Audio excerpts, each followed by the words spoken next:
Welcome to Sports Scoop. We're your hosts. I'm Kelly Wilson. And I'm Chantel Bailey. We're going to start off with some NFL updates, Take a look at what's going on in college football. talk about the WNBA Finals, Then we'll dive into the Major League Baseball. take a look at some NBA action. And then last but not least, we have a feature interview with former NFL player Eric Johnson. So week 7 of the NFL, some key matchups that we're looking forward to watching are Peyton Manning's Broncos versus Andrew Luck's Colts, as well as the Minnesota Vikings taking on the Giants as they look on that first win. Yeah, the Giants, that one's definitely going to be one of my favorite games to watch. Just anticipating whether or not the Giants will get a win this season. I know we're all waiting for that. I know my dad and brother are. I know Adrian Peterson really wants a breakout game. Like I said, I really felt bad for the guy after the tragedy that he suffered with his 2-year-old son. I thought he was going to just kill it last week, but evidently that wasn't the case. So hopefully he could get it running up and going, get some yards, get some touchdowns for the Vikings. I think it's going to be a good game, though. I think it's going to be a game. No pressure on Adrian Peterson. No pressure. You know, we understand what he went through. It's definitely hard to deal with, but we want to see that game. Like I was saying, a big matchup between the Colts and the Broncos. This is the first time that Peyton Manning has played against his team. He played for the Colts for 14 seasons, took him to 2 Super Bowls, winning 1 time. And then we all know about the tragedy that he had with that whole neck injury and how they thought that he was going to be out of football. But he came back like a G. He's killing it right now. But I really would like to see how he would fare up against his old team. I don't think he's worried about it. I really don't. I think he's going to continue to do what he's been doing and get the win for them. Don't think he's worried about it. Well, Peyton will be watching. Now it's time for the intro.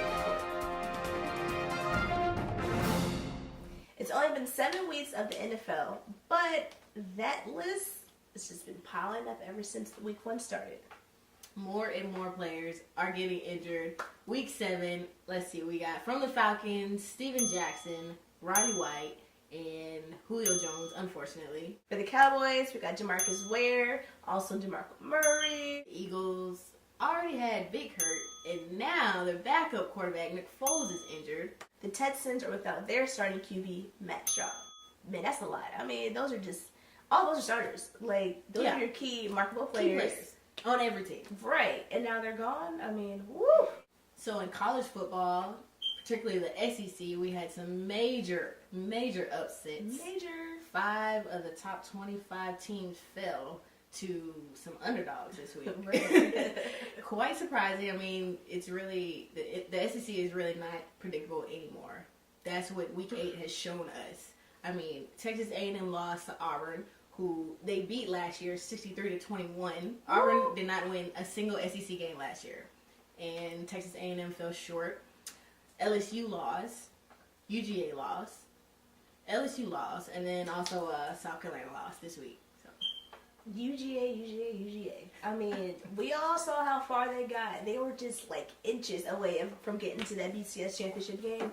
And now that just looks like a distant dream because I don't really know what's going on with UGA. I know there's some key injuries, so I will say that. So it's not that they're just sucking. It's just that they don't have those big playmakers that they have in the past. Yeah. And Andy Murray, he can't do it all by himself. He can't. I mean, it was almost a recap of the UGA Tennessee game. Right, exactly. So we thought they would come out and perform this week. It just wasn't the case. But big ups to Vandy, though. I mean, I don't know how many people picked them to win that game, but they did that. So keeping on with college football, let's talk about Grambling State University. Now, I know you're probably thinking, Grambling State, what is that? Where do they play? Well, they are a Division II team that plays in the SWAC Conference. Big time football championships over there. They got a long history of winning, really good program, really good for the school and everything like that. But the players and the administration are at odds right now. They're protesting because the head coach got fired. They got blown out by Alcorn State, like 48-0. Their facilities, their uniforms, the gym is molded, it's old, it's run down. The administration is not paying attention to their needs. They're not fixing anything. They're also complaining about their travel arrangements. They're traveling 600-700 miles by bus, where other schools and their conferences get to fly to these games. Also, summer camp, school, education stuff is not really hitting the needs that they really think that they should get. And they just want a good head coach, a coach that can bring in some wins. I mean, that's what they're here for. They're here to win games. You can't win games, but you can't practice right. Exactly. And have you seen the photos? Have you seen the photos? I've seen photos. I've definitely seen the photos of the facility and the equipment. and heard what these players have had to say, and I agree with what they're doing. I'm definitely on the side of the players because it's not right. The kids are getting sick. They're not playing in good condition. I don't blame them for what they're doing. All right, and the WNBA season is now over.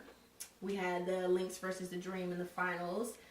Interesting series right there. The Dream did not win. Lynx swept them. The Lynx actually swept every team they played in the playoffs, and they won their second title in 3 years now. Definitely big contenders. Definitely someone to look forward to next year. They still have their power players, Maya Moore, Simone Augustus, all of them. I mean, Minnesota just has it. They know what they're doing on offense. They know what they're doing on defense. And the Dream, they still have some pieces to fit together to make them complete. I mean, obviously, they are contenders. Right. They've made it this far. They just, like we said previously, they just can't get over that finals hump. Well, hopefully this loss, they can learn from something. I mean, they've been to 3 NBA finals, losing 2 of them to the Lynx. So it's not like they're just showing it like it's a brand new challenge. Like, you've been here before. You should learn from your mistakes, watch the film, tighten up on defense and offense, play hard, play smart. And that's what it is. I mean, the coach did a good job of bringing in the rookies. The Dream had a lot of key players, rookies, definitely on the perimeter, hitting shots, but they really need to work on their inside game and their defense. And that's what's going to help them eventually bring home the championship. The MLB playoffs are almost over. The 2 teams that are going to be in the World Series have been determined. The St. Louis Cardinals from the National League taking on the Boston Red Sox from the American League. Oh, yeah. None of that. Okay. Negative. Denied. Yes. But going into the World Series, the Cardinals did not have such an easy ride to get there. They had a really good battle against the Los Angeles Dodgers. Shouts out to them. They did a heck of a job getting that far. But Game 5, there was a little, what would you say, a little heatiness going on between Carlos Beltran and Yasiel Puig. Yasiel Puig had a RBI triple, celebrating all the way to third base. Carlos Beltran felt some type of way about that. He felt his actions were immature. He shouldn't have done that. He should know his place. Like, hey, you don't do that in a game like that. We're playing for the title. Exactly. Why wouldn't you get emotional about something like that? Exactly. Triple RBI? Yes. That means he got to 3 bases, okay? I mean, Yasiel, I love the guy. I love the passion he has for the game. I love the excitement that he brings for the fans. He's just a young guy having fun. I mean, you can't knock that. And, I really appreciate his teammates, Carl Crawford, as well as Jerry Harrison Jr., backing up their boy. So the NBA season's about to kick off in about a couple of days. And there is some drama stewing up between the Heat and the Nets. Now, we all know that the Nets recently acquired Kevin Garnett as well as Paul Pierce over the offseason. And they used to be teammates with your boy Ray Allen, who is currently on the Heat's roster. So, Paul Pierce and Kevin Garnett, they really were not happy to see their beloved teammate Ray Allen join forces with LeBron James and the big 3 over there. So, they felt like, he was signing with the enemy. So they kind of X'd him out of their circle. Now, see, I don't even understand that. These are grown men. They already know what the whole deal is playing in the NBA.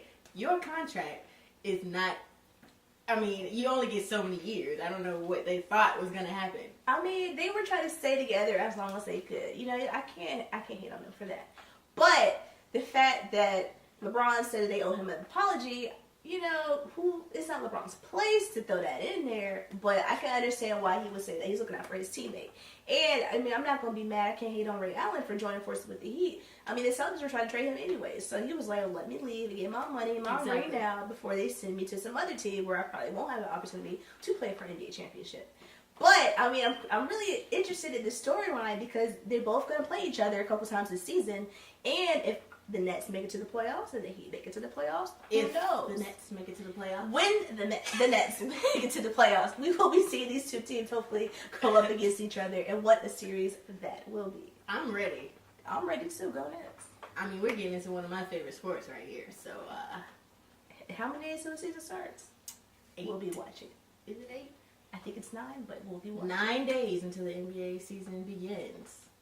All right, and coming up next, we have a Sports Scoop exclusive interview with Eric Johnson, former NFL player, most known for playing with the Oakland Raiders. He also played with the Cardinals as well as the Falcons. And now, currently, Eric is a strength and conditioning coach at Georgia Sports Performance.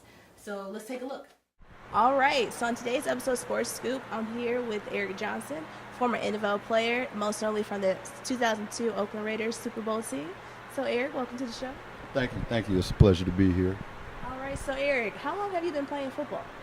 Well, it's been a long time. You know, I played in high school, which is 4 years, and I played in college 4 years. Then I also played in the NFL 8 years. So. You played college ball at Nebraska. You played with Eric Crouch and some other people over there. So tell us about your time playing for them. Playing at Nebraska, it was an excellent experience. When I went to Nebraska as a prop 48. I ended up going to Nebraska where I didn't know anybody. I didn't know where Nebraska was until I looked on the map, and it was dead smack in the middle of the map. Went on a recruiting trip, and it was an excellent experience. We lost 3 games in 4 years, 3 national championships. It was an excellent time. Really learned a lot about myself, as well as I learned a lot about football. Okay, oftentimes a lot of people hear how the NFL is such a fast-paced sport. How would you say you adjusted from going from college to pro? Well, just had to slow it down mentally. And what I mean by slowing it down mentally is going over it and everything else, because once you get to that level, everybody is just as fast, just as quick, just as strong. You were picked up by the Oakland Raiders. You all went to the Super Bowl. Year before that, you all should have went to the Super Bowl, but that infamous tuck rule game. What was your initial reaction when the referee came out and said that that Tom Brady did was indeed throwing the ball and not an incomplete pass and not a fumble? I'll tell you what I thought. The cheating old refs. That's what I was thinking. Right there at that point you wanted to know, that's the truth. That's what I was thinking. I was like, them refs, they must have paid him off or something, because there's no way in the world they should have beat us. So. Exactly. I'm like, see, that's why I can't root for Tom Brady now. But the next season, you guys got it together, went on that awesome run, went to the Super Bowl, faced your old coach, Jon Gruden. What was that like, going up against someone who practically knew all your plays offensively, who knew your strong points as well as your weak points? What were you guys preparing mentally and physically to face his team? Well, the thing, I think we should have stuck to the game plan. You know, Jon Gruden is probably the best coach that I've ever played for, outside of Coach Osborne at the University of Nebraska. But the thing that Coach Gruden did was he baited Coach Bill Callahan, which was also our coach, and he was a good coach, and he helped us get to the Super Bowl, obviously. But Jon Gruden knew all of our pass plays. He knew the quarterback. He groomed the quarterback. Defensively and physically, we were a better team. We were faster. We were quicker. We were prepared. But obviously, at the end, they were well prepared because they had Coach Gruden. It was like Gruden had 2 teams there, and Tony Dungy's team, you know. But he took Tony Dungy's team, and like I said, he baited Bill Callahan. We came in the halftime. We were up. We were running the ball well, and Jon Gruden came in to an interview just like this right as soon as the halftime started, and he said, well, if they throw the ball, we're going to take the game over and win by a large margin. If they keep running the ball, it'll be a good game. And I think Bill Callahan took that as pride, and he came back in the locker room and said that we weren't going to run the ball the next 3 series, which cost us a Super Bowl ring. What advice would you give to upcoming rookies or some players that are in college just thinking about going pro, aside from what you said earlier about the whole backpedal stuff like that? What advice would you give to them to get them prepared mentally for the game as well as physically? For the NFL? A lot of things. I tell young players to try to figure out what you want to do after football before you actually start the NFL. I would also tell them to, it's really no off season. Every year you got to find a weakness. You got to watch a million tapes of film. I think the biggest mistake that rookies make is they don't watch a lot of film, and they try to rely on their physical ability. And sometimes it helps when you got other people around you. But to anybody that's coming out playing football and getting ready to go into the NFL, CFL, or AFL, I would say that film is the best thing for it. How has your NFL career prepared you or helped you in the occupation that you have right now? Well, first of all, my occupation is I I guess you could say I'm a versatile trainer. I do everything from your basic fitness to I do training for the NFL guys like Brent Grimes, Witherspoon. I train a lot of guys in the actual NFL now. I think the NFL has really prepared me because it allowed me to give back to guys that's in the NFL as well as college, as well as high school. It's just helped me with my job totally. And I just want to give all the young viewers out there a quote that I always give all of my players is hard work beats talent when talent fails to work hard. So all you young football players out there who want to make it big, this is a guy you have to come see. Eric, I appreciate you. Thank you. And I'll see you in the weight room. And now it's time for my favorite part of the show, the Hottie of the Week. Hottie of the Week. Let's let them know who it is. This week it's Olivier Giroud. He's a soccer player, French born, but he plays for the English club Arsenal, number 12, and he's the striker. Take me to Paris, baby. Hey. And that's all we have for Sports Scoop. See you next time. Thanks for watching. We out. I mean, that's what we want to see. They're going into the World Series. No, they're not. They're not going to the World Series. Living under your spotlight. So, Paul Pierce and Kevin, dang, I was about to call him Kevin Hart. And coming up next, we have an exclusive. And coming up next, we have a sports scoop.